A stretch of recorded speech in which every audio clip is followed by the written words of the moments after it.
Vladimir Putin had a surprise for the U.S. today, not long after his foreign minister recommended that Russia expel dozens of U.S. diplomats. Putin went a different way. There will be no immediate retaliation for American sanctions over the hacking scandal. Putin said he'll wait to see what happens when Donald Trump becomes president. Mr. Trump tweeted his approval and yet again praised the Russian leader. Jan Crawford begins our coverage.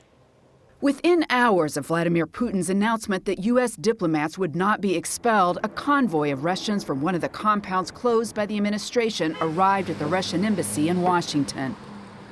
As part of the sanctions, the administration closed the compound in Maryland and another in New York and ordered 35 officials from the embassy and the Russian consulate in San Francisco to leave the country. The only thing I can say is that I think it's quite scandalous that they chose to go after our kids. Russian diplomats like Vitaly Churkin, the Russian ambassador to the UN, condemned the sanctions. They know full well that those two facilities, which they mentioned in their notes, they are vacation facilities for our kids. In a tweet, the Russian embassy said Russia was preparing to send aircraft for its ousted personnel, and Putin had been widely expected to retaliate. His surprise decision to hold off drew praise from President-elect Trump.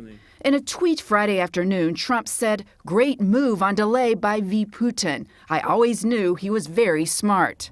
Despite the public outrage from Russian diplomats, intelligence experts said the sanctions would have little impact on Russian covert operations. But I don't think they're going to be adequate to be a deterrent. Congressman Adam Schiff, the top Democrat on the House Intelligence Committee, said Congress would work to hit Russia in the pocketbook with broader economic sanctions. These are things that are very threatening to the Kremlin. These are things they do not want to see.